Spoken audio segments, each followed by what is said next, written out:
Good morning everyone. आप सभी लोगों का युक्ति आइस पर स्वागत है। आज 7 मई है तो हम लोग देखेंगे डेली न्यूज़पेपर एनालिसिस के तहत महत्वपूर्ण करंट अफेयर्स को, साथ ही कुछ प्रीलिम्स और मेंस के प्रश्नों का अभ्यास भी करेंगे। और यह यूजफुल होगा आप लोगों के लिए UPSC, BPSC, UPPCS, other state PCS के लिए प्रीलिम्स और मेंस इंटरव्यू स्तर पर। तो आप इसका लाभ ले सकते हैं और लगातार हम चीज़ों को कवर करने का प्रयास कर रहे हैं। आज का टॉपिक क्या है उसे हम लोग देख लेते हैं। सबसे इम्पोर्टेंट टॉपिक है भारत ब्रिटेन मुक्त व्यापार समझौते पर सहमति हो गई है, अर्थात एफटीए की घोषणा कर दी गई है। तो ये लंबे लंबे प्रयासों के बाद यह सफलता प्राप्त हुई। तो इसके बहुत से आयाम आपको उभर कर सामने आएंगे और इस साल आप इसे ट्रिपल स्टार में रखिएगा। आपको प्रीलिम्स के स्तर पर यहाँ से प्रश्न पूछेंगे, मेंस के स्तर पर, और इंटरव्यू इंटरव्यू जो हालिया 5 से 6 महीने के अंदर जो भी इंटरव्यू हो गया वो इस उसका यह टॉपिक महत्वपूर्ण हो जाएगा। तो आप जरूर इसे कवर करके रखिएगा। रेल के डिब्बे जैसे हो गई आरक्षण व्यवस्था। लीजिए, मैं बार बार डीएनए में ये बात बोलता था, सभी लोग आरक्षण लेना चाहते, आरक्षण को त्याग नहीं करना चाहते, क्योंकि जो जो व्यक्ति एक बार आरक्षण ले लिया है उसे उसका नैतिक जवाबदेही है कि उसी वर्ग के अन्य लोगों को भी उसका उत्थान या उसका आरक्षण का लाभ प्राप्त होना चाहिए। सुप्रीम कोर्ट ने स्पष्ट टिप्पणी इस पर किया है और यह बहुत ही जरूरी पक्ष भी है। तो इससे सभी संबंधित पक्षों को हम देखेंगे, एग्जाम ओरिएंट पॉइंट को देखेंगे, आरक्षण क्या है, ऊर्ध्वाधर आरक्षण और क्षेत्रीय आरक्षण के संदर्भ में भी हम लोग बात कर लेंगे, और निजी आरक्षण, सभी तथ्यों को हम देख लेंगे। इसके साथ ही देखेंगे फिर उसके बाद चीफ जस्टिस ऑफ इंडिया और 21 जजों ने क्या किया, अपने संपत्ति का ब्यौरा किया सार्वजनिक। बहुत ही जरूरी यह पक्ष भी यह महत्वपूर्ण हो जाता है। क्यों? जब प्रशासन में आप नैतिक जवाबदेही की बात करते हैं ना, तो जवाबदेही हर पक्ष के साथ होनी चाहिए। केवल कार्यपालिका और विधायिका तक ही यह सीमित नहीं होनी चाहिए। न्यायपालिका भी अपने आप में स्वयं पर सुधार करने की आवश्यकता है। उसको जन समुदाय के प्रति जवाबदेह होने की जरूरत है कि आप जिस पद पर हो, जनता आप पर विश्वास किस संदर्भ में करे, किस हद तक करे, जैसे कार्यपालिका विधायिका पर कर रही है। देखिए, सुधार हमेशा प्रशासन का प्राथमिक रूढ़ रहा है, वहां से ही वो शुरुआत कर सकता है। तो चलिए, देर ही सही पर शुरुआत तो की गई है और उम्मीद किया जा सकता है कि हाई कोर्ट और जो लोअर जुडिशरी है वहां भी ये चीजें अप्लाई अच्छी तरीके से की जा सकेगी। और यहाँ पर ध्यान रखिए, जजों की संपत्ति का ब्यौरा केवल एक प्रयास नहीं समझिए इसे, यह प्रशासन को और भी जनता के हितों तक पहुंच को स्थापित करने वाला एक माध्यम मानिएगा। क्योंकि जब शासन प्रशासन में स्पष्टता होती है ना, और साथ ही साथ उत्तरदायित्व का जब प्रभाव अधिक होने लगता है, तो वो लोकतांत्रिक मूल्यों को और अधिक स्थापित करती है। तो इसी संदर्भ में इसे देखेंगे, हम लोग सकारात्मक कदम के तौर पर देखेंगे। चलिए, साथ ही कोलिजियम का भी चर्चा है, तो कोलिजियम के विभिन्न पक्षों को देख लेंगे।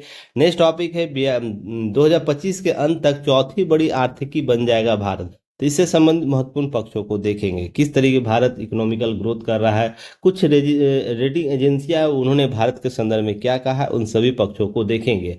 आगे बढ़ने से पहले आज का संकल्प क्या है, तो इस व्यक्ति को सभी लोग जानते होंगे, माइकल फेल्प्स हैं। तो देखिए, इनके द्वारा बार बार ये बातें की जाती थी। मैं खुद को एक आम इंसान की तरह सोचना पसंद करता हूँ, जिसके पास एक जुनून है, एक लक्ष्य है, एक सपना है, और वो बाहर जाता है और उसे पूरा करता है। और वास्तव में मैंने इसी तरह अपनी सारी जिंदगी जी है। कहने का अर्थ सिंपल सा, उनका कुछ जुनून उन्होंने अपने जीवन में तय कर रखा था कि जुनून के साथ हम काम करेंगे, लक्ष्य तय कर रखे थे और एक सपना बुन रखा था, और उसे प्राप्त करने के लिए लगातार उन्होंने प्रयास किया। इनके जीवन में दो तीन चीजें हम उनके जीवन लाइफ से सीख सकते हैं, लेसन लाइफ ले सकते हैं, अपने जीवन में उसे उतार सकते हैं। एक मानसिक संघर्ष इनका जरूर आप लोग जरूर अपने जीवन में उतारिए। मानसिक जो संघर्ष इनका है, जो भी इन्होंने प्रतियोगिता जीता उससे पहले उन्होंने मानसिक स्तर पर उसे जीतने का प्रयास किया। ओलंपिक में जाने से पहले रोजाना वो 5 से 6 घंटे, 7 घंटे, 8 घंटे स्विमिंग करते थे। सोच के देखिए, कोई व्यक्ति 6 घंटा पानी में तैर रहा है, 7 घंटा पानी में तैर रहा है, उसकी स्थिति क्या रही होगी। तो यह समझिए कि मानसिक संघर्ष सबसे इम्पोर्टेंट पार्ट है।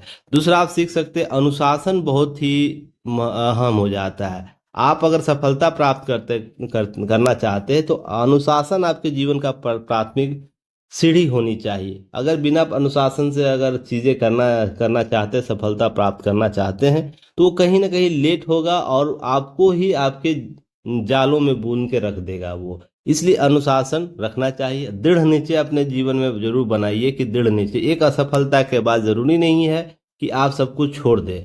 इसलिए आप सफलता प्राप्त करने के लिए लगातार प्रयास रहिए। तो दृढ़ निश्चय इस इनके जीवन से सीखा जाता है। डिटर्मिनेशन और डेडिकेशन इनके जीवन का प्राथमिक लक्ष्य था। तो ये सफलता ऐसे ही नहीं प्राप्त की, इन्होंने मेडलों पर मेडल ओलंपिक में प्राप्त किया, इतना मेडल जीत लिया कि शायद ही अब कोई व्यक्ति उसे तोड़ पाए। हाँ, पर ध्यान रखिएगा ये संभावनाओं से परे होता है कि एक रिकॉर्ड दूसरे रिकॉर्ड को तोड़ने के लिए ही जन्म लेते हैं। तो यहाँ ध्यान रखिएगा, प्रतिभा जरूरी है लेकिन निरंतर प्रयास उस पर और अनुशासन उससे भी अधिक महत्वपूर्ण हो जाता है। तो आप इसे जरूर लीजिए। लक्ष्य की स्पष्टता होनी चाहिए। आप गोल ओरिएंटेशन हो सकते हैं, अर्थात कहने का मतलब प्लेब्स हर ओलंपिक में विशेष लक्ष्य तय करते थे।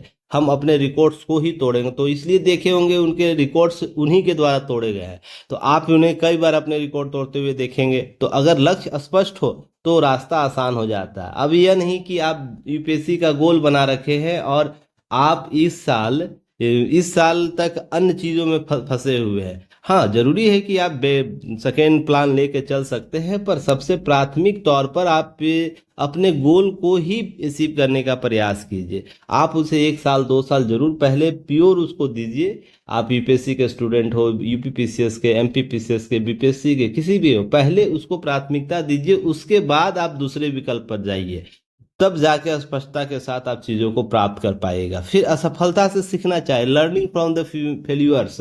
इनके द्वारा देखिए 2012 के लंदन ओलंपिक जो हुआ था, कुछ हारे थे ये हार गए थे कुछ गेम्स, तो लेकिन हार से उन्होंने सीखा और 2016 के रियो ओलंपिक में शानदार वापसी करते हैं और रिकॉर्ड्स पर रिकॉर्ड बनाते हैं। तो असफलता अंत नहीं, एक सुधार का अवसर है। इनके द्वारा बार बार बातें की जाती थी कि असफलता क्या है? असफलता अंत नहीं है, अंत नहीं, यह एक सुधार का अवसर है। ध्यान रखिए, सुधार का अवसर है, इसे याद रखिएगा आप लोग और अपने जीवन में इसे जरूर अप्लाई कीजिए। असफलता किसी भी हद तक मिल सकती है, यह जरूरी नहीं। जो व्यक्ति पहली बार आए एग्जाम और प्रतियोगिता की तैयारी करने, तो आप पहली बार ही सफल हो जाइएगा। बहुत से लोग सफल हो जाते हैं, उनकी अलग क्षमता, उनकी अलग रणनीति, उनकी अलग स्ट्रेटजी होती है, तो उसके आधार पर वो सफलता प्राप्त कर लेते, पर सभी व्यक्ति पहले प्रयास में सफल नहीं होते। तो असफल नहीं होना, लगातार प्रयास करना है और उसके लिए एक सुधार के अवसर की तलाश करना है। किस प्रकार? फिर मानसिक स्वास्थ्य आप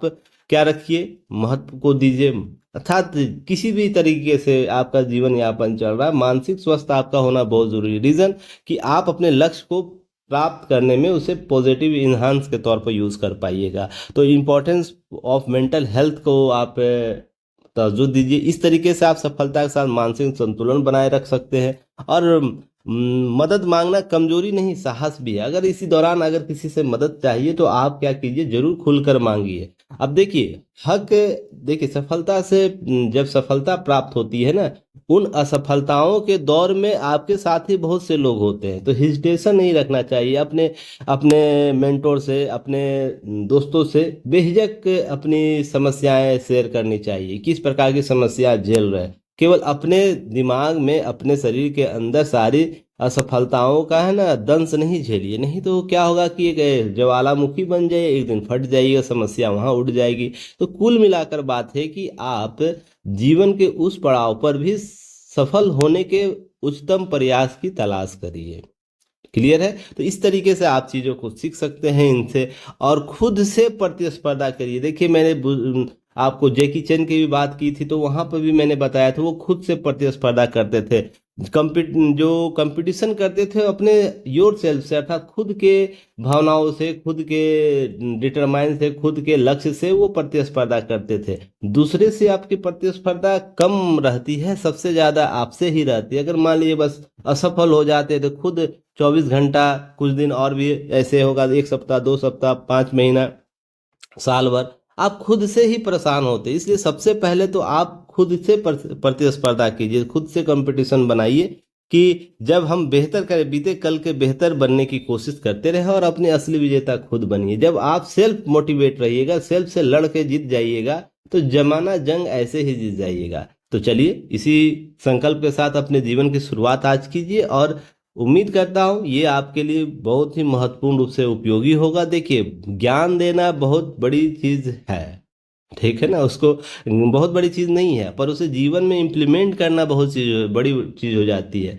देखिए, मैं भी बहुत असफल रहा हूँ, तो इसका मतलब यह नहीं कि मैं अपने जीवन में सफल नहीं रहा। मैं बहुत से ऐसे काम किया हूँ जिससे मुझे संतुष्टि मिलती है, और जो मैं ये चूज किया हूँ पढ़ाना यूट्यूब पर या बच्चों को गाइड करना, बाय फीलिंग, इनर फीलिंग से किया हूँ। ऐसा नहीं मुझे बहुत सी मेरी में डिमेरिट्स होगा, मुझे पता है मैं ढंग से नहीं पढ़ा पाता हूँ, मैं चीज़ें नहीं दे पाता, पर मुझे पता है ये चीज़ कि जो मैं पढ़ा रहा, जो टॉपिक कवर करता हूँ, वो डायरेक्ट आपके एग्जाम में आते हैं, तो लर्निंग के साथ चीज़ें सुधर जाएंगी। तो इसलिए जब आपको लगता है कि आपके अंदर ये इच्छा है कि आप बेहतर कर सकते हो उस फील्ड में, तो प्रयासरत रहिए। एक दिन ऐसा समय आएगा कि आपके पढ़ाए बच्चे ही सेलेक्टेड होना शुरू कर देंगे, और वो ही आपका प्रचार, वही आपका सब कुछ करना शुरू कर देंगे। तो इसी उम्मीद के साथ हम चीज़ों को आगे बढ़ाते हैं। लाख जमाना हमको हेट स्पीड देते रहे यूट्यूब पर, मुझे उससे रत्ती भर फर्क नहीं पड़ता है। बहुत से ऐसे संस्थान हैं जो मुझे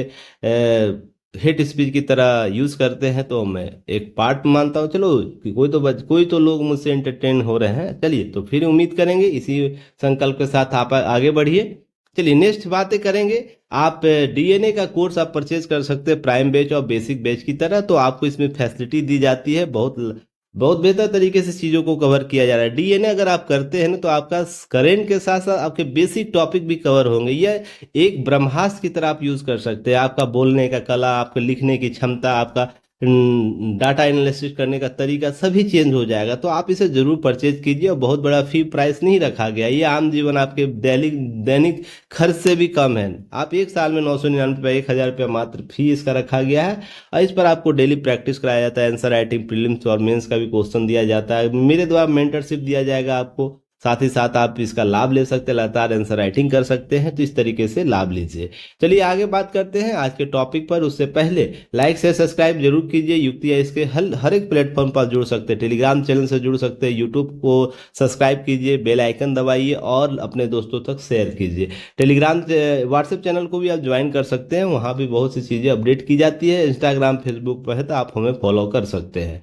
चलिए टॉपिक पर आते हैं और देखते हैं। सबसे पहले देखिए, ध्यान रखिएगा, ब्रिटेन और भारत के बीच मुक्त व्यापार समझौता हो गया, अर्थात फ्री ट्रेड एग्रीमेंट हो गया। बहुत दिनों से 2022 से ही चर्चाएं चल रही, लंबी दौर की वार्ताएं चली हैं। बीच में कुछ ब्रिटेन में सत्ता हस्तांतरण हुआ, उसके बावजूद भी वहां की सरकार ने भारत से एफटीए करने के लिए अपनी रजामंदी व्यक्त की। नहीं तो होता क्या है कि पूर्व की सरकार के निर्णय को वर्तमान सरकार स्टैंड में डाल देती या उस पर पूर्ण विचार कर देती है। पर ऐसा नहीं हुआ कि वहाँ की जो वर्तमान सरकार पुरानी सरकार के बाद नई सरकार आई, तो भारत के साथ एफटीए को क्या किया, जारी रखा और लगातार वार्ताएं किया। आप ध्यान रखिएगा, भारत सरकार के अधिकारियों का एक दल द्विपक्षीय कारोबार समझौते बीटीए को अंतिम रूप देने में जुटे, और यूरोपीय संघ के साथ भी एफटीए को लेकर बातचीत काफी आगे बढ़ी। देखिए, भारत ब्रिटेन के साथ एफटीए तो कर ही रहा है, यूरोपीय संघ जो है उसके साथ भी अब बीटीए कॉन्सेप्ट अपनाना चाहता, ताकि भारत अपने अपने विकल्प का तलाश कर सके। हालांकि ध्यान रखिएगा, एफटीए जो है मुक्त व्यापार अवधारणा है, व्यापार संरक्षणवाद या आर्थिक अलगाववाद से विपरीत होता है। मैंने आर्थिक अलगाववाद, संरक्षणवाद के बारे में अभी हाल ही में टैरिफ नीति के बारे में आप लोगों को चर्चा किया, जहां पर ध्यान रखिए किसी खास देश को उसके हितों को, है ना, हितों को प्रभावित करने के लिए लाया जाता है संरक्षणवाद। तो ध्यान रखिए, व्यापार संरक्षणवाद हम बात करें, इकोनॉमिक जो आइसोलेशनिज्म है वो लाया जाता है, जिसके कारण वो किसी खास व्यक्ति विशेष से व्यक्ति विशेष के जो अवधारणा होती है देश में वो लागू करता है, उससे प्रभावित। जैसे ट्रम्प हम बात मान लेते हैं, ट्रम्प खासकर अभी देख रहे होंगे ज़्यादा आर्थिक संरक्षणवाद को बढ़ावा दे रहे हैं। तो व्यक्ति विशेष पर भी डिपेंड कर जाता है कि कोई देश उसका राष्ट्राध्यक्ष अगर इस प्रवृत्ति का हो तो वो ज़्यादा होगा, चीन से ज़्यादा वो खफा होते हैं। ध्यान रखिए, चीन सभी देश अपने अपने आधार पर अपने सर्वाधिक लाभ कमाने के हितैषी हैं। अब यह जब धारणा बैठेगी ना कि हम ही केवल कमाएंगे, तो समस्या वहां उत्पन्न हो जाती है। पर वो अलग पक्ष है, उसको बाद में देखेंगे। पर यहाँ ध्यान रखिएगा, अगले हफ्ते पीएम मोदी क्रोएशिया, नॉर्वे और नीदरलैंड जाने वाले हैं। उस दौरान भारत और नार्डिक देशों के साथ अलग से एफटीए की घोषणा होने की संभावना है। तो भारत देखिए लगातार एफटीए कर रहा है, फ्री ट्रेड एग्रीमेंट कर रहा है, तो भारत आर्थिक मोर्चे पर मजबूत होता जा रहा है। जहां पर हम जिन देशों से सरप्लस में है वहां व्यापार हमें एफटीए करते हैं तो हमारा लाभ होता है, पर हालांकि बहुत से इसके पक्ष भी है जिसको अभी मैं चर्चा करूंगा। क्लियर है। अब ध्यान रखिएगा, दोहरे योगदान समझौते, हाल ही में एफटीए और दोहरे योगदान समझौते डीसीसी को लेकर होने वाले समझौते पर मुहर लगाएंगे। यहां पर जब ब्रिटेन के बीच बनी सहमति में मील का पत्थर करार दिया था, हाल ही में समझौते हुए थे, प्रधानमंत्री स्टारमर ने इस बात के बाद ये सब चीजें उभर कर सामने आई है। अब ध्यान रखिएगा, डीसी सामाजिक सुरक्षा योगदान वाला समझौता होगा। ध्यान रखिए, एक सामाजिक सुरक्षा योगदान वाला समझौता इसे बोला गया। सुरक्षा, ध्यान रखिएगा, अब है कि इसमें कोई व्यक्तिगत सुरक्षा का योगदान देता है, ये सब बातें उभर कर सामने आई। तो यहाँ पर कुछ टर्मिनोलॉजी है जिसको समझने की जरूरत है। क्या होता है मुक्त व्यापार समझौता, एफटीए क्या होता है? तो सिंपल सा 2-3 चीजें समझने का प्रयास कीजिए। पहला, दो या दो से अधिक देशों के बीच आयात और निर्यात के बाधाओं को कम करने हेतु एक समझौता किया जाता है। कि मान लीजिए ब्रिटेन यहाँ है, तो यहाँ से जो भारत में वो माल भेजेगा, भारत यहाँ से जो माल भेजेगा, तो दोनों के बीच क्या ऐसे प्रावधान होने चाहिए जिसके माध्यम से इसको भी लाभ हो और इसको भी लाभ हो। अब देखिए, टैरिफ नीति और संरक्षणवाद में क्या होता है कि मान लीजिए ब्रिटेन है, भारत संरक्षणवाद नीति का पालन करेगा तो क्या होगा? केवल भारत को लाभ होगा, न कि ब्रिटेन को लाभ होगा, क्योंकि ब्रिटेन पर संरक्षणवाद नीति अपना रहा है भारत। तो इस संदर्भ में समझिएगा, आर्थिक संरक्षणवाद किसी एक देश को लाभ होता है, दूसरे को हानि हो जाता है। पर एफटीए में क्या है, दोनों देश ऐसे न्यूनतम साझा रणनीति अपनाएंगे जिसके आधार पर दोनों देशों को लाभ होगा। एक लिस्ट बनाई जाएगी वस्तुओं को जिसके आधार पर उस पर कम फी लिया जाएगा, अर्थात जो टैरिफ होता है वो कम लिया जाएगा, शुल्क जो सीमा शुल्क होता है जब प्रवेश करेगा ब्रिटेन का सामान भारत में प्रवेश करेगा तो उसका जो शुल्क लिया जाता है उसको न्यूनतम किया जाएगा, और भारत का वस्तु जब ब्रिटेन पहुंचेगा तो उसका शुल्क कम किया जाएगा। तो फ्री ट्रेड एग्रीमेंट और आर्थिक संरक्षणवाद देखिए व्यापार से ही जुड़ा मामला है, पर दो अलग अलग विचारधाराओं के संदर्भ में यह लागू होता है, एक सकारात्मक रूप से, एक नकारात्मक रूप से। क्लियर है? तो इसे याद रखिएगा आप लोग। साथ ही साथ ध्यान क्या रखना है, मुक्त व्यापार जो नीति होती है, फ्री एफटीए जो होता है, वस्तु और सेवाओं को अंतर्राष्ट्रीय सीमाओं का पार खरीदा और बेचा जा सकता है, जिसके लिए बहुत कम या न्यून सरकारी शुल्क, कोटा, सब्सिडी जैसे प्रावधान किए जाते हैं। न्यूनतम शुल्क लिए जाएंगे, उसके लिए कोटा निर्धारित किया, सब्सिडी घोषित की जाएगी, ये सब लागू किए जाते हैं प्रावधान। जो भी देश अपने राष्ट्रीय हितों को ध्यान में रखकर नीतियां बनाएंगी, उसी के आधार पर समझौते किए जाते हैं, क्योंकि राष्ट्र की नीतियां प्रभावित नहीं होनी चाहिए, इंटरनेशनल जो लॉ है उसको वो भी प्रभावित नहीं होना चाहिए, इसलिए ध्यान रखिए ये सब चीजें अपनाई जाती है। एफटीए को अधिमान प्रोफेशनलिज्म व्यापार समझौता भी कहते हैं। ध्यान रखिए, व्यापार आर्थिक सहयोग समझौता, व्यापक आर्थिक भागीदारी समझौता, सीईपीए रूप में वर्गीकृत किया जाता है। तो एफटीए के बहुत से अलग अलग नाम भी दिए जाते हैं। क्लियर है? केवल एफटीए नहीं होता है, फ्री ट्रेड एग्रीमेंट राष्ट्रों के आधार पर भी अपने नाम का चयन, जैसे सीपीए कहा जाएगा, कभी व्यापक आर्थिक सहयोग समझौता कहा जाएगा, कभी एफटीए को क्या बोले प्रोफेशनलिज्म व्यापार समझौता भी कहते हैं। ये सब कॉन्सेप्ट है जिसे ध्यान में रखने की आवश्यकता है। अब ध्यान रखिए, भारत ने कई देशों के क्षेत्रों के साथ मुक्त व्यापार समझौते या उसके समतुल्य चीजें की है, जैसे फ्री ट्रेड एग्रीमेंट हम कहते हैं। ये समझौता द्विपक्षीय, दो राष्ट्रों के बीच या बहुपक्षीय भी हो सकती है। ध्यान रखिएगा, द्विपक्षीय और बहुपक्षीय दोनों भी हो सकती है, जिसमें हम जैसे कह सकते हैं द्विपक्षीय मुक्त व्यापार समझौते कैसे होते हैं। भारत श्रीलंका मुक्त व्यापार समझौता जिसे India Sri Lanka free trade agreement कहते हैं, 2000 में हुआ था। भारत सिंगापुर व्यापक आर्थिक सहयोग समझौता जिसे CECA कहते हैं। तो ध्यान रखिए, कॉम्प्रिहेंसिव इकोनॉमिक कोऑपरेशन एग्रीमेंट इसको कहा जाता है इंग्लिश में, जो 2005 में हुआ था। भारत मलेशिया व्यापक आर्थिक सहयोग समझौता 2011 में हुआ। भारत मॉरिशस व्यापक आर्थिक सहयोग समझौता जिसे CECPA कहते हैं, 2021 में आयोजित हुआ। अब भारत अमीरात, संयुक्त अरब अमीरात, CEPA, इसको भी UAE इंडिया CAPA कहते हैं। ध्यान रखिए 2022 में यह आयोजित हुआ। ऑस्ट्रेलिया के साथ 2022 में भारत ऑस्ट्रेलिया आर्थिक सहयोग और व्यापार समझौता AIECTA समझौता इसे कहते हैं 2022 में। और यहाँ से प्रश्न लगातार पूछे जाते हैं बिहार के प्रीलिम्स के, बीपीएससी के प्रीलिम्स एग्जाम में, यूपीएससी में यहाँ से लगातार प्रश्न पूछे, यहाँ से मेंस के क्वेश्चन पूछे गए हैं। तो इस तरीके से ध्यान रखना है। फिर बहुपक्षीय और क्षेत्रीय मुक्त व्यापार समझौते भी होते हैं, जैसे दक्षिण एशियाई मुक्त व्यापार समझौते, जैसे साप्टा हम लोग बोलते हैं, सार्क देशों के बीच आयोजित हुआ था। ASEAN Indian free trade agreement, ASEAN देशों के साथ यह एग्रीमेंट हुआ है, जिसको AIFTA कहते हैं। ध्यान रखिएगा, Asian Indian free trade agreement जो भारत और 10 एशियान देशों के बीच हुआ है। फिर भारत और कोरियाई देशों के साथ, जिसमें CEPA दक्षिण कोरिया के साथ आयोजित हुआ। अब भारत जापान अब FTA के तौर पर देखता है। फिर हाल ही में चर्चा का विषय चल रहा है समझौता, जिसमें हम यूरोपीय यूनियन के साथ कर रहे हैं। फिर भारत ओमान के साथ करना चाहता है। भारत ब्लॉक अर्थात EFTA GCC आदि देशों के साथ भी आपको ब्लॉकों के साथ करना चाहता है, कुछ बहुराष्ट्रीय समूहों के साथ करना चाहता है। इस तरीके से हम आर्थिक समझौते के तरफ FTA फ्री ट्रेड एग्रीमेंट करना चाहते हैं, ताकि उसका लाभ अधिकतम प्राप्त कर पाए। क्लियर है। फिर आपको ध्यान रखिएगा, देखिए पिछला का ही कॉपी पेस्ट हो गया, कोई बात नहीं। चलिए नेक्स्ट यहाँ बात करते हैं, भारत ब्रिटेन मुक्त व्यापार समझौते में शामिल विषय के बिंदु। क्या है विषय के बिंदु, ध्यान रखिएगा। दोनों देश कुछ चुनिंदा सेवाओं के लिए नियमों में ढील देने के अलावा वस्तुओं के छोटे समूह को टैरिफ कम करने के लिए एक प्रारंभिक योजना सीमित व्यापार समझौते पर सहमत हुए हैं। ध्यान रखिए, इसके अतिरिक्त दोनों देश संवेदनशील मुद्दों के से बचने और उन क्षेत्रों को ध्यान केंद्रित करने पर सहमत हुए जहां अधिक पूर्वता मौजूद है, अर्थात हम अंडरस्टैंड जहां ज्यादा होंगे उस मुद्दों को हम यहाँ शामिल करेंगे। व्यापार वार्ताओं में कृषि और डेयरी क्षेत्रों में भारत के संवेदनशीलता के क्षेत्र को माना जाता है। अभी साथ ही 2030 तक भारत और यूनाइटेड किंगडम UK के बीच व्यापार को दुगना करने का लक्ष्य भी रखा गया है। जो पहले वार्ताओं से यह निकाल के लाया गया, अभी हाल में वार्ता जो हुआ उससे नहीं, जो वार्ताओं का दौर चल रहा था ना, उसकी ये बातें की जा रही है। क्यों इतना मायने रखता है? हमारे साझा इतिहास, संस्कृति, जो समृद्ध संस्कृति है, पर बनी साझेदारी के साथ जीवंत लोकतंत्र है। हम साझा इतिहास की, हमारे अंग्रेज आके प्रशासन भी किया है, हालांकि शोषण तो किया ही किया है। अब उन चीज़ों को, थोड़ा सा चीज़ों को समझने की आवश्यकता है कि जब हमारे राजनीतिक प्रशासन, वो प्रशासन राजनीतिक और प्रशासनिक शासन व्यवस्था को स्थापित किया, तो उन्होंने अपने सांस्कृतिक विविधता को भी समझा होगा, सांस्कृतिक विविधता को अपनाया भी।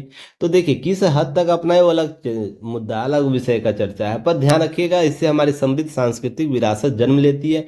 ब्रिटेन और विविध भारतीय डायस्पोरा जो एक लिविंग ब्रिज के रूप में कार्य करता है, दोनों देश के बीच संबंधों की गति प्रदान करता है। G20 देशों में ब्रिटेन भारत सबसे बड़े निवेशकों में से एक गिना जाता है। इस तरीके से आप देखते होंगे, समझते होंगे कि भारत ब्रिटेन के लिए बहुत ही महत्वपूर्ण है ये, और ब्रिटेन के लिए भारत बहुत महत्वपूर्ण है।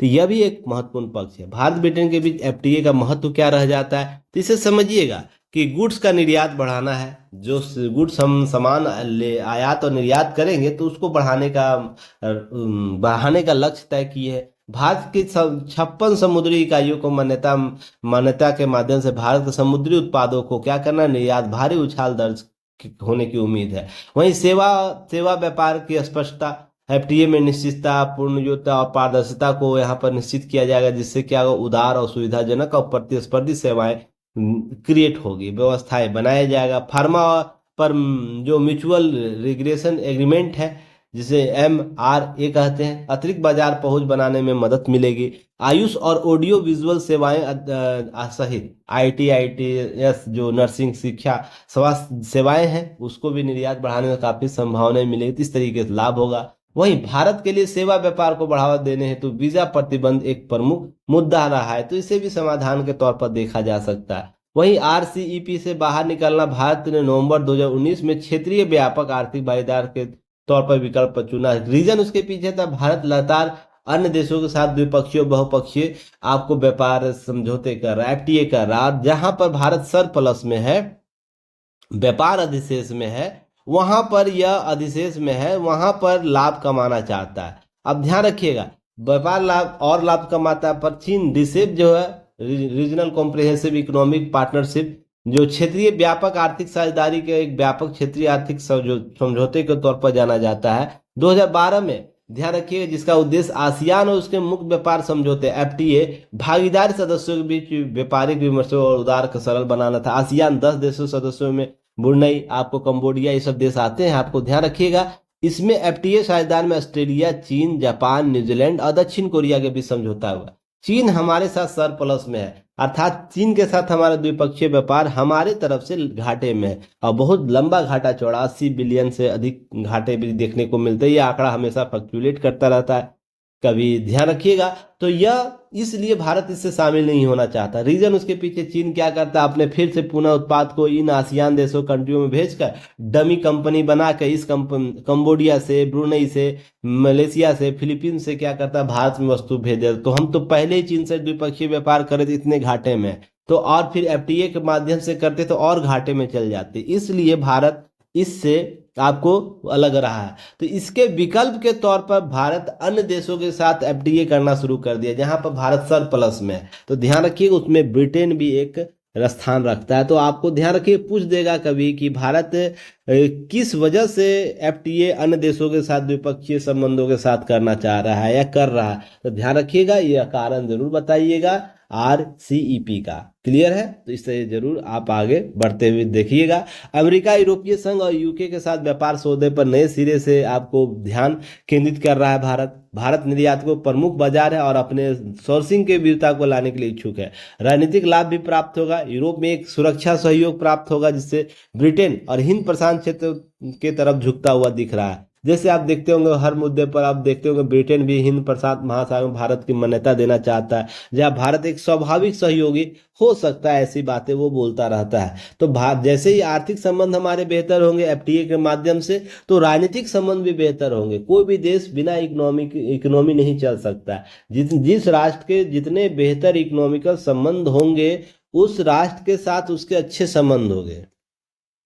क्लियर है? हम जितना बेहतर संतुलन बना सकेंगे। चीन के साथ हमारा विवाद फंस जाता है, मैटर है कि वो हमारे साथ सरप्लस में वो रहता है, तो हम भी उसके लिए बहुत सी योजनाएं लेकर आए थे। ट्रेड घट रहा है, अब धीरे धीरे चीज़ें बदल रही हैं। आने वाले 10 से 15 साल में हम चीन के साथ बेहतर प्रतिस्पर्धा कर पाएंगे। रीज़न कि आपको याद होगा, कोविड के दौरान एक औद्योगिक उत्पादन नीति लाई गई थी, जिसमें मैन्युफैक्चरिंग हब बनाने की बात की गई थी, जिससे हम मैन्युफैक्चरर बेहतर कर पाएंगे, जिससे हमारा व्यापार और भी दूसरे देशों के साथ अधिक हो पाएगा। हम कंपटीशन कर पाएंगे इंटरनेशनल मार्केट में, उत्पाद को बेहतर बना पाएंगे, गुणवत्ता युक्त बना पाएंगे और टिकाऊ बना पाएंगे। और मेड इन इंडिया का जब टैग लगता है तो लोगों को विश्वास अधिक होता है। रीजन कि भारत की उस सांस्कृतिक बोध का परिचायक बना देता है, जहां पर वो विश्वास और समानता की बात करता है। यहाँ पर चीज़ें समझिएगा, पॉलिटिकल व्यू भी डालिएगा, सांस्कृतिक व्यू भी डालिएगा, और हमारा कूटनीतिक व्यू है वो उसको भी डालने का प्रयास कीजिएगा। क्लियर है? इस तरीके से संतुलन, क्षेत्रीय संतुलन बनाए रखने की आवश्यकता है। ये सब बातें उभर कर सामने आई है। चलिए, एक यूपीएससी का क्वेश्चन है 2018 में, इससे यहाँ से प्रश्न पूछा जा चुका है एफटीए से। तो ध्यान रखिएगा, आसियान जो है मुक्त व्यापार भागीदार, जिसमें ऑस्ट्रेलिया, कनाडा, चीन, भारत, जापान, USA, तो इसमें कौन शामिल है? ध्यान रखिएगा, आसियान देशों के साथ साथ अतिरिक्त कौन कौन शामिल है, इसमें पूछ रहा है क्वेश्चन में। तो यहाँ पर ऑप्शन में दिया गया 1 2 4 5 3 4 5 3 4 5 6, 1 3 4 5 2 3 4 6। याद रखिएगा, बताने का प्रयास कीजिएगा। चलिए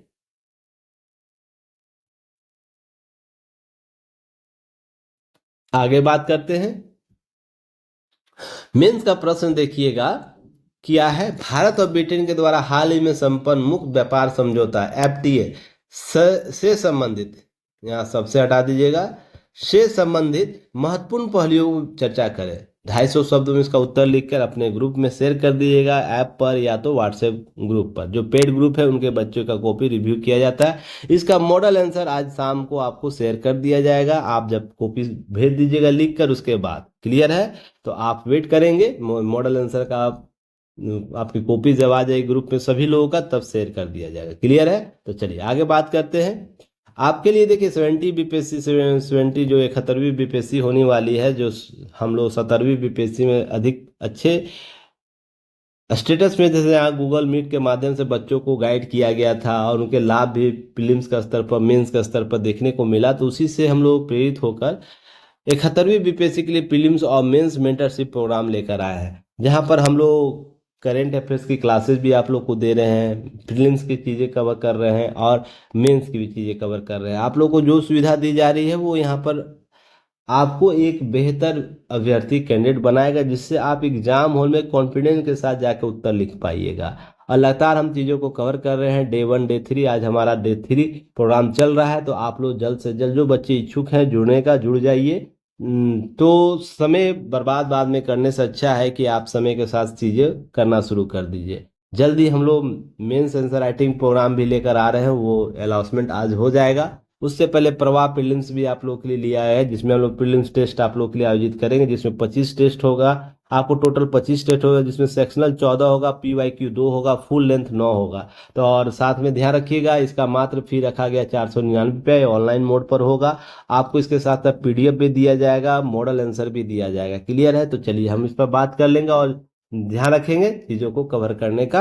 नेक्स्ट टॉपिक है रेल के डिब्बे जैसे हो गए आरक्षण की व्यवस्था, सुप्रीम कोर्ट ऐसी बातें कह रहे थे। ये लगातार हम इस पर बात करते थे कि आरक्षण पर पूर्ण विचार होने की आवश्यकता है। जो आरक्षण ले रहे हैं और जो सफल हो गए हैं अच्छे पोस्ट पर, जो इस कैटेगरी से बाहर निकलना चाहिए, उनको स्वतः त्याग कर देना चाहिए। ऐसी नीति होनी चाहिए, क्योंकि सभी को लाभ इसका मिलना चाहिए। आरक्षण का लाभ उस वर्ग के सभी व्यक्तियों को मिलना चाहिए। तो यहाँ पर ये कॉन्सेप्ट में लगातार शुरू से बोला, पर जानते नहीं है। समस्या यहाँ ये है कि हम हो आप हो, व्यक्तिगत स्वार्थ सबसे इम्पोर्टेंट हो जाता है। एक लगातार कहावत है, हमारा काम बनता भाड़ में जाए जनता। कॉन्सेप्ट सुने ना, वैसे ही है। तो लीजिए, सुप्रीम कोर्ट में ये सब बातें हुई। हाल ही में देखिए क्या हुआ कि आरक्षण व्यवस्था रेल यात्रा की तरह हो गई, डिब्बे में घुस गए हैं। वे नहीं चाहते कि कोई और घुसे। जैसे ना रेल का डिब्बा में जब कोई घुस जाता है, तो जब भीड़ बढ़ जाती है तो क्या होता है, तो दरवाजा या तो बंद कर देता है या तो घुसने ही नहीं दिया जाता है, गेट पर जाम लगा देंगे लोग। तो रीजन उसके पीछे यही होता है कि जो सेवा है, रेल सेवा, उसका लाभ केवल उन्हीं व्यक्तियों को मिले, वो अपने गंतव्य तक पहुंचे। पर यह नहीं सोचते कि जो बाहर व्यक्ति बैठ रहा है, आपसे हो सकता है आपसे ज्यादा इमरजेंसी उनको हो, आपको आपसे ज्यादा उसकी आवश्यकता उसको हो उस रेल का। तो यह ध्यान रखिएगा, यह बहुत ही इंपॉर्टेंट पार्ट हो जाता है टिप्पणी करना। तो यहाँ पर अब चर्चा परिचर्चा इस मुद्दे पर लगातार उठेगी, राजनीतिक गलियारों में इसकी बात चलेगी, बहुत से मंचों पर इसकी बात चर्चा शुरू होगी, बुद्धिजीवियों के बीच इसकी बात शुरू होगी। तो एक आने वाले समय में यह कहीं ना कहीं सकारात्मक रूप से इसका लाभ मिल सकता है। हालांकि इसका विरोध प्रदर्शन भी शुरू होगा, ध्यान रखिएगा। तो सामाजिक के जो राजनीतिक और आर्थिक रूप से पिछड़े वर्ग होंगे, वो ध्यान रखिएगा। यहाँ पे ये बोला, शीर्ष अदालत बोलते जब आप समावेशिता का सिद्धांत का पालन करते हैं तो राज्य का दायित्व है कि वह और वर्गों की पहचान करे। वहाँ सामाजिक, राजनीतिक और आर्थिक रूप से पिछड़े वर्ग होंगे, वे लोग लाभ से वंचित क्यों हैं, वंचित रहने चाहिए। ये सब बातें उनके द्वारा की गई। सिर्फ एक निश्चित परिवार या वर्ग तक ही सीमित क्यों रहे आरक्षण, आरक्षण सभी को मिलना चाहिए। कोर्ट ने मौखिक रूप से यह टिप्पणी महाराष्ट्र के स्थानीय निकाय चुनाव में OBC आरक्षण से जुड़े मामले की सुनवाई के दौरान की। वैसे हाल ही के दिनों में आरक्षण बढ़ाने की संख्या लिहाज से, हिस्सेदारी से लेकर राजनीति में हो रही बयानबाजी के लिहाज से यह टिप्पणी महत्वपूर्ण है। उधर एक अन्य मामले में सुप्रीम कोर्ट ने भी महाराष्ट्र के OBC आरक्षण विवाद लंबित होने के कारण यह स्थानीय चुनाव न होने पर संज्ञान लेते हुए बातें कही है। ध्यान रखिएगा, जब हम बात करते हैं आरक्षण का, तो आरक्षण का प्रारूपीकरण बहुत जरूरी है। नहीं तो समस्या क्या होगा ना, कि एक ही वर्ग के लोग हर बार इसका लाभ लेंगे। तो इसलिए आरक्षण का है ना, रोटेशनल वाइज बहुत जरूरी हो जाता है। तो यहाँ पर अन्य मंचों के माध्यम से इसका क्या होगा, बात चर्चा परिचर्चा चलेगा। जातियों का भी सर्वे होना है, ये भी बहुत महत्वपूर्ण पक्ष हो जाएगा। इसके साथ आरक्षण का पूर्ण निर्धारण किया जाएगा, क्या नहीं किया जाएगा। OBC का आरक्षण का जो 50% मानक तय कर रखा है इंदिरा साहनीवाद में, तो यह सब जो चीजें उभर कर सामने आई, तो वहां से हम क्या नया विकल्प तलाश पाएंगे। तो आने वाले 1-2 साल में यह चर्चा का विषय बहुत बना रहेगा। तो इसे स्टार श्रेणी में आप लोग रखिएगा। अब आरक्षण नीति भारत में क्या, इसे समझिएगा। आरक्षण का उद्देश्य केंद्र और राज्य में सरकारी नौकरियों, कल्याणकारी योजनाओं, चुनाव, शिक्षा के क्षेत्र में प्रत्येक वर्ग की हिस्सेदारी सुनिश्चित करने के लिए की गई है। प्रत्येक वर्ग, ध्यान रखिए, जिससे समाज के प्रत्येक वर्ग को आगे आने का मौका मिले। तो हिस्सेदारी सुनिश्चित करने की बात की गई है। तो ये हिस्सेदारी किस सीमा तक, कितने स्तर तक प्राप्त हुई है, बहुत ही चिंता का विषय है, सोचने का विषय है और इस पर कार्य करने की विषय है। आरक्षण किसे मिले, इसके लिए पिछड़े वर्गों को 3 कैटेगरी में बांटा गया, जैसे अनुसूचित जाति एससी में, अनुसूचित जनजाति एसटी में, अन्य पिछड़ा वर्ग ओबीसी में बांटा गया। तो ध्यान रखिएगा, केंद्र द्वारा दी जाने वाले आरक्षण, जिसमें अनुसूचित जाति को 15% है, एससी को 15%, एसटी को 7.5%, ओबीसी को 27% और कुल आरक्षण आपको 49.5% के अप्रोक्स है। ध्यान रखिएगा, यहाँ पर यह चीजें ध्यान रखिएगा, जहां शेष 50.5% आरक्षण जनरल कैटेगरी के लिए रखा गया, जो एससी एसटी ओबीसी के लिए भी लागू होता है। तो यहाँ पर चीजें समझिएगा कि जब यह 50% का अराउंड जो बातें होती है ना, अराउंड बातें होती है, तो उसके संबंध में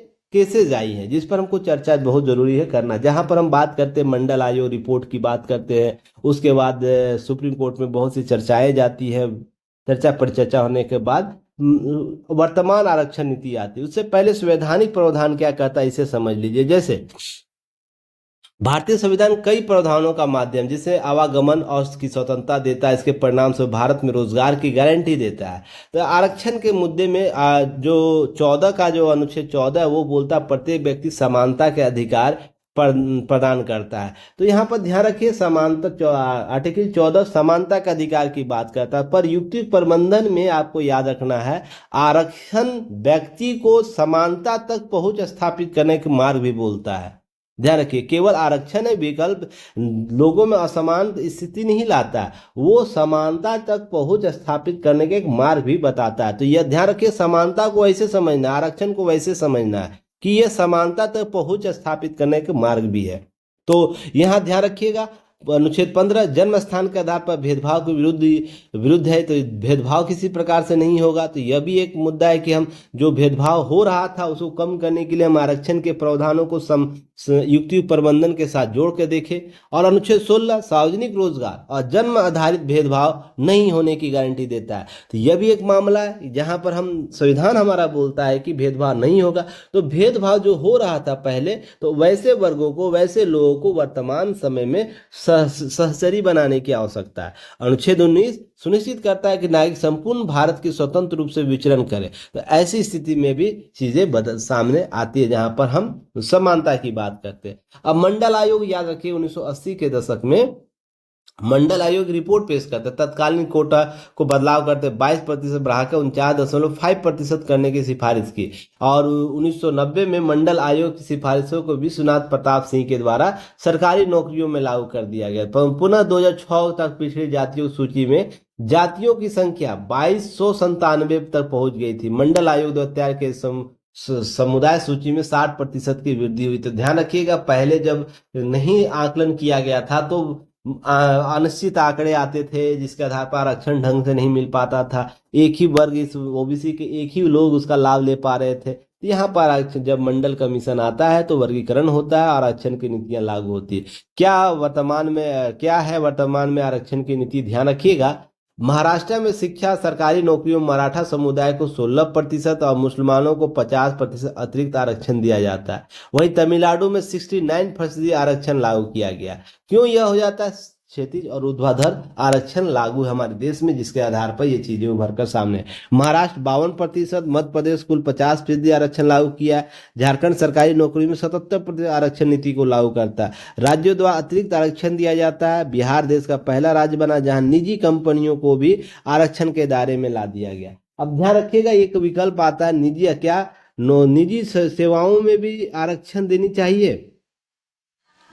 देखिए, इसके 2 पक्ष होंगे कि यहाँ पर योग्यता का एक प्रश्न होगा, क्या तब योग्यता कहाँ जाएगा?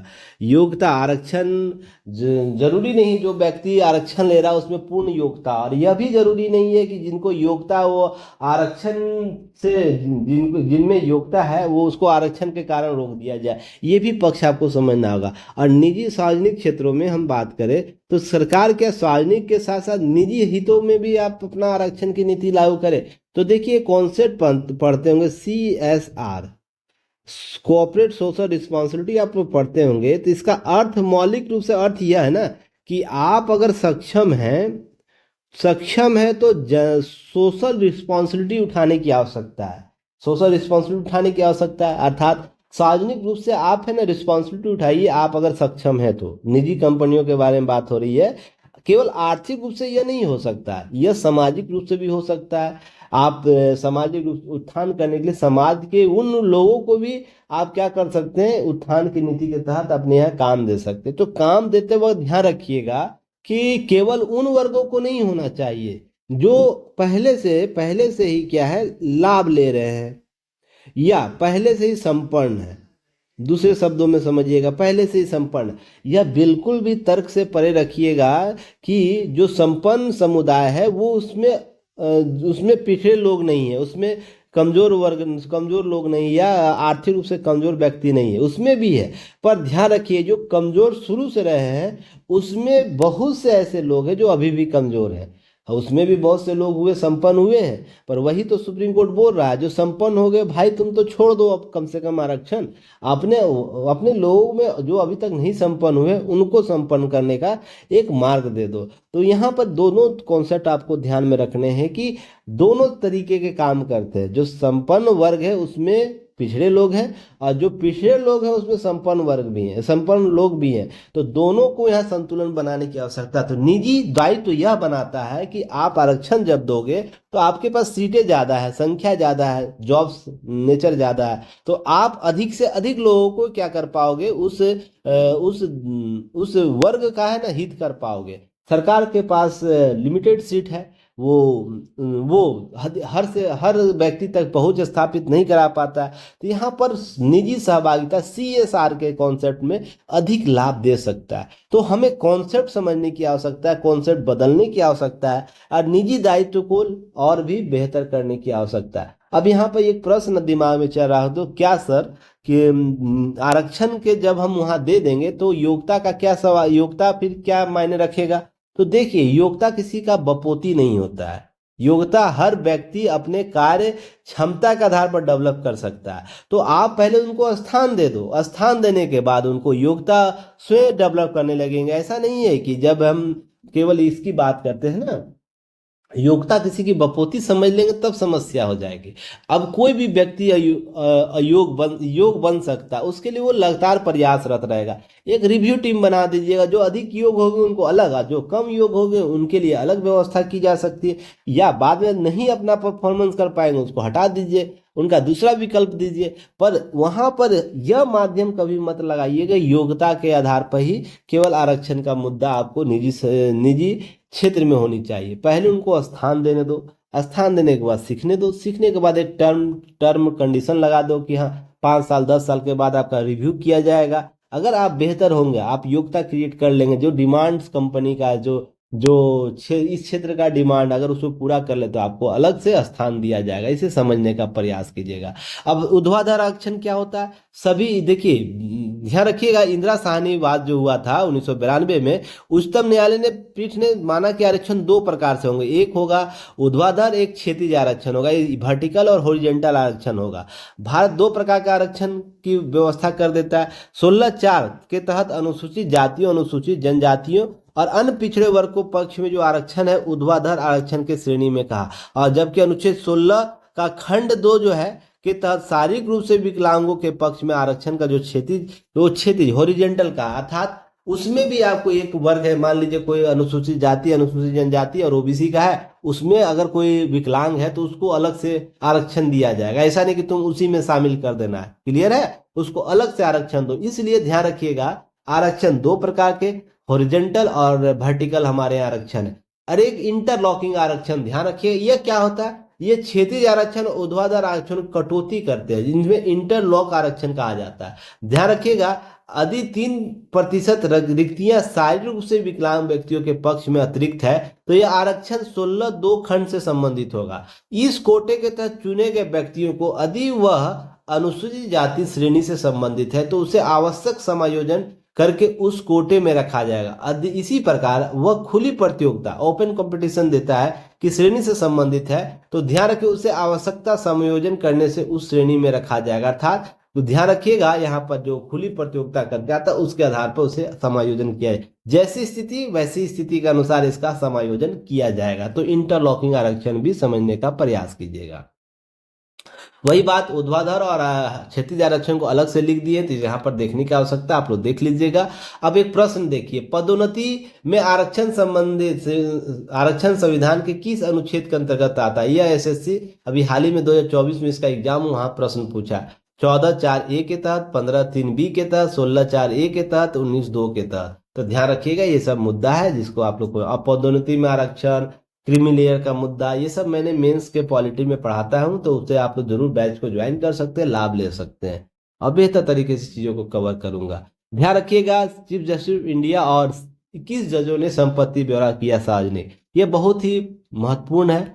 प्रशासन को और न्यायपालिका को और नैतिक और जवाबदेही बनाने के लिए लोगों को अपने अपने ब्यौरों के साथ दिखाने के साथ, देखिए ये 2-3 चीजें इसका चलेगा। जो देखिए, जस्टिस विश्वनाथ ने दिया है 6.47 करोड़ आयकर, 120 करोड़ रुपए के निवेश, उनकी प्रैक्टिस अच्छी चलती थी जज बनने से पहले। तो इसका मतलब यह नहीं आकलन कर लेना कि सभी जज इतने पैसे वाले हो गए हैं। यहाँ पर 2-3 पक्षों को समझने की आवश्यकता है कि जजों के द्वारा दिया गया जो सार्वजनिक है, जो सार्वजनिकता दी गई है, उसका प्रभाव क्या पड़ेगा, और जो अभी तक नहीं दिए उनको क्या करना चाहिए। देखिए 21 जजों ने अभी किया है, इन जजों द्वारा अभी नहीं किया गया, तो जल्द से जल्द उम्मीद किया जा रहा है इनके द्वारा भी किया जा सकता है। तो यहाँ पर ध्यान रखिएगा, जब इसकी बात होती है ना, सीधा सा एक चीज समझिएगा, प्रशासन को नैतिक बनाना, प्रशासन को भ्रष्टाचार मुक्त बनाना, प्रशासन को जवाबदेह बनाना मुख्य उद्देश्य होता है। स्पष्टता जितना रहेगा, जनता उतना ही विश्वास कर पाएगी और जनता उसके अनुसार काम कर पाएगी, उन पर फेथ होगा तो वो प्रशासन के साथ अधिक जुड़ पाएगी, वो न्यायपालिका हो, कार्यपालिका हो, विधायिका कोई भी हो, तो यह जुड़ पाएगी। इसलिए लोकतंत्र का मूल आधार होता है जवाबदेही तय करना, तो इसलिए आप इन सभी को जवाबदेहिता के संदर्भ में देखिएगा। साथ ही साथ कॉलेजियम में सिफारिश किए गए 29 नाम केंद्र के पास लंबित है, यह मामला आपको देखने को मिल रहा है, यह कॉलेजियम चर्चा आ गया। अब 9 नवंबर 2022 से 10 नवंबर 2024 के बीच जब पूर्व न्यायाधीश DY चंद्रचूड़ कार्यभार में थे, तो कॉलेजियम ने हाई कोर्टों के न्यायाधीशों 303 नामों की सिफारिश की थी, जिनमें से 170 को केंद्र द्वारा स्वीकृति मिली। हालांकि इनमें से 17 नाम अभी भी स्वीकृति के लिए केंद्र के पास लंबित है। इनमें से 12 नाम पूर्व या सेवानिवृत्त न्यायाधीशों से संबंधित है, ध्यान रखिएगा। इसके अतिरिक्त 11 नवंबर 2024 से 5 मई 2025 तक प्रधान न्यायाधीश संजीव खन्ना के कार्यकाल में 103 उम्मीदवारों की सिफारिश की गई, जिनमें से 51 को मंजूरी मिली, से सभी को नहीं मिली। इस तरह कॉलेजियम की एक और सिफारिश हुई जाने के बावजूद सरकार मंजूरी नहीं मिलने का मामला भी उठता है। देखिए जजों की नियुक्ति के मामले में दोनों मामले देखने को मिलते, कॉलेजियम और सरकार की नीतियां, तो दोनों के अपने अपने तर्क है, दोनों के अपने अपने पक्ष है, उसको समझने का प्रयास कीजिएगा। जैसे बात हम करते हैं सर्वोच्च न्यायालय में न्यायाधीशों की नियुक्ति, तो ध्यान रखिएगा इसमें कि अध्याय जो 6 हमारा भाग 5 अध्याय 6 संघ न्यायपालिका के तहत सर्वोच्च न्यायालय के प्रावधान किए गए, जहां पर संविधान के भाग 5 में 124 से 147 तक सर्वोच्च न्यायालय को संगठन, स्वतंत्रता, अधिकार क्षेत्र और शक्तियों की प्रक्रियाओं से संबंधित है। वहीं पर 124(2) में यह प्रावधान करता है कि सर्वोच्च न्यायालय न्यायाधीशों की नियुक्ति सर्वोच्च न्यायालय तथा राज्यों के उच्च न्यायालयों के न्यायाधीशों की इतनी ही संख्या जिसे राष्ट्रपति प्रयोजन के लिए आवश्यक समझे, परामर्श के बाद राष्ट्रपति द्वारा नियुक्त किया जाएगा। अब यह बात करता है नियुक्ति के लिए व्यवस्था क्या होगी, इसकी बात ही नहीं करता है। तो यहाँ ध्यान रखिएगा, अनुच्छेद 217 उच्च न्यायालय के लिए न्यायाधीशों की नियुक्ति राष्ट्रपति द्वारा मुख्य न्यायाधीश राज्य के राज्यपाल के परामर्श से की जाएगी, और मुख्य न्यायाधीश और अतिरिक्त किसी अन्य न्यायाधीशों की नियुक्ति के मामले में उच्च न्यायालय के मुख्य न्यायाधीशों से परामर्श ली जाएगी। यहाँ पे नियुक्ति की तो बात करता है, प्रक्रिया का बात ही नहीं करता है। तो यही प्रक्रिया आपको क्या होता है कि जज बेंच होता है, फर्स्ट जज बेंच 1982, सेकेंड जज बेंच 1993 और थर्ड जज बेंच आपको 1998। इन तीनों बेंचों के माध्यम से न्यायाधीशों की नियुक्ति, सुप्रीम कोर्ट और हाई कोर्ट में जजों की नियुक्ति के मामले में सर्वोच्च न्यायालय ने क्या किया, एक कॉलेजियम व्यवस्था स्थापित कर दिया। यह लगातार, क्योंकि सरकार ने कभी ऐसी व्यवस्था बनाई ही नहीं। क्या होता था पहले, जो हमारा विधि मंत्रालय होता था वो रिकमेंड कर देता था सूची, अब चीफ जस्टिस ऑफ इंडिया और चीफ जस्टिस ऑफ इंडिया क्या करता था कि सुझाव कर लेकर राष्ट्रपति का अनुशंसा कर देता था, प्रधानमंत्री का मंत्रिमंडलीय समिति उसको अनुशंसित कर राष्ट्रपति को भेज देती थी, तो राष्ट्रपति उसे नियुक्त कर देता था। पर ध्यान रखिए व्यवस्था बहुत जरूरी है। तो हाल ही में जजों की नियुक्ति के लिए आपको याद होगा राष्ट्रीय न्यायिक नियुक्ति आयोग बनाया जा रहा था, जिसको रद्द कर दिया गया। तो फिर से चर्चा, ये सब बातें उभर कर सामने आ रही है कि फिर से उसे बनाने की आवश्यकता है। अभी हाल ही में जो बहुत से मंचों से ये बातें उभर कर सामने आई है कि राष्ट्रीय नियुक्ति आयोग जैसी परिकल्पना होनी चाहिए, और वो कब लागू होगा, किस हद तक लागू, ये कोई नहीं कर सकता। तो यह जो 3 जजों की बेंच थी ना, उसमें ही कॉलेजियम व्यवस्था को सृजित किया गया। अब ध्यान रखिएगा, अब है कि यहाँ पर बातें उभर कर आई, मुख्य न्यायाधीश एकमात्र राय परामर्श प्रक्रिया का गठन नहीं करती। यहाँ पर बात हुई तो न्यूनतम आपको न्यायाधीशों के सम्मिलित परामर्श के माध्यम से नियुक्ति की जाएगी।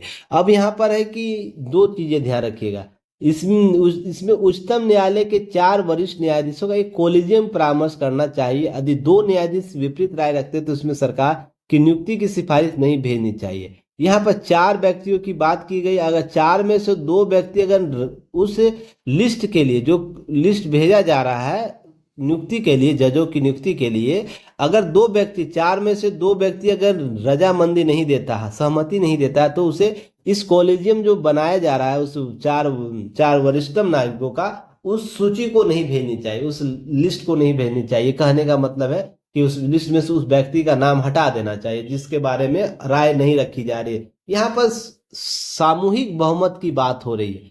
हालांकि देखिए ध्यान रखिएगा, सामूहिक बहुमत के संदर्भ में समझिएगा, केवल 4 में से 3 नहीं समझिएगा, या 3 पक्ष में होना चाहिए, 3 पक्ष में होना चाहिए और 1 विपक्ष में होना चाहिए, ऐसा नहीं समझिएगा। यहाँ पर 2 भी अगर दे रहा है अर्थात बराबर की स्थिति में भी आपको निर्णय यह लेना है कि उसको उसकी लिस्ट भेजनी ही नहीं है उस व्यक्ति की जो आप बना रहे हैं। तो यहाँ पर सामूहिक बहुमत का था, यहाँ पर बहुमत ऑटोमेटिक देखने को मिल रहा है। जब तक 3/1 ना हो तब तक आप इसे रजामंदी नहीं दे सकते, ऐसी बातें कर कोलेजियम ऐसी व्यवस्था करता है। न्यायालय ने माना कि परामर्श प्रक्रिया में मापदंडों आवश्यकताओं का अनुपालन किए बिना भारत के मुख्य न्यायाधीश द्वारा दी गई सिफारिश सरकार के लिए बाध्यकारी नहीं होगी। यह भी बात बोल रखा है न्यायाधीश।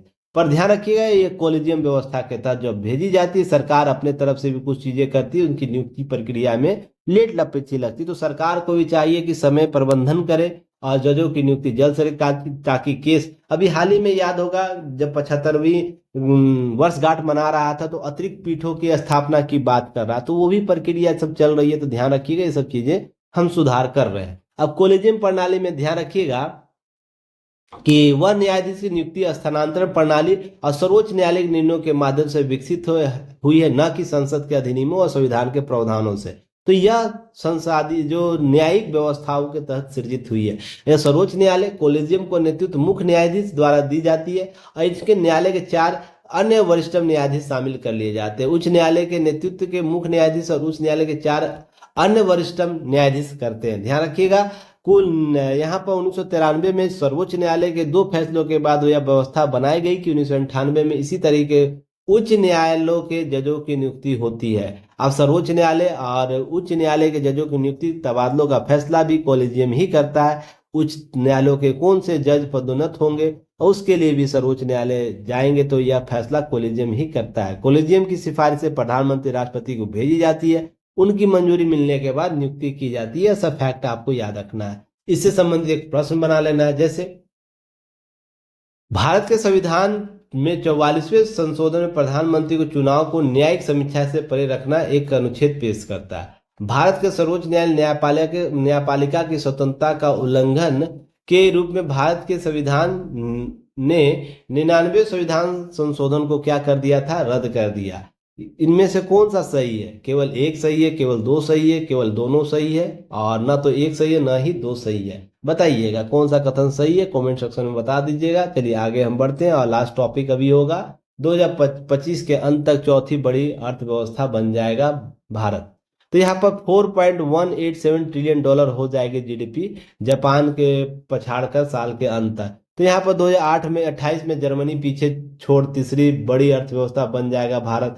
फिर ध्यान रखिए तीसरी, जब हम 28 तक तीसरी सबसे बड़ी अर्थव्यवस्था बनेंगे तो 30.507 ट्रिलियन डॉलर आंकी गई अमेरिका के जीडीपी 2025 में। अब इसी तरीके से वहां पर ध्यान रखिए 19.231 ट्रिलियन डॉलर हो सकती है चीन की जीडीपी। हमारा भी फोर्थ चल रहा है तो बहुत आगे हम लोग इन लोगों से है, तो हम 2028 तक तीसरी सबसे बड़ी बन जाएंगे और 2025 के अंत तक चौथी सबसे बड़ी अर्थव्यवस्था बन जाएंगे। तो ये सब आंकड़े हैं, पीटी फैक्ट जरूर देख लीजिएगा। मूडीज ने घटाई भारत की विकास दर। तो यहाँ पर ध्यान रखिएगा भारत ने 25-26, भारत मूडीज जो है वैश्विक रेटिंग एजेंसी है, 25-26 के लिए भारत के विकास अनुमान 6.5 से घटाकर 6.3% कर दिए। रेटिंग एजेंसी ने अमेरिका के नीति अनिश्चितताओं और व्यापारिक प्रतिबंधों के वैश्विक अर्थव्यवस्था पर देखते हुए यह दर अनुमान लगाया, कटौती किया है। हालांकि एजेंसी ने अगले वित्त वर्ष के लिए 6.5% की विकास दर के अनुमान को बरकरार रखा। इस वर्ष प्रभावित होगा क्योंकि अमेरिकी नीतियां कहीं ना कहीं विश्व के अर्थव्यवस्था को प्रभावित करें, तो भारत पर भी इसका प्रभाव ऑब्वियसली दिखेगा। भू राजनीतिक कारण भी कारण बताए जा रहे हैं, पाकिस्तान के साथ हमारे भू राजनीतिक कारण उभर कर सामने, इससे अर्थव्यवस्था कहीं ना कहीं प्रभावित होगा, तो इसके लिए रेटिंग घटाई गई है। तो ये सब चीजें ध्यान रखिएगा।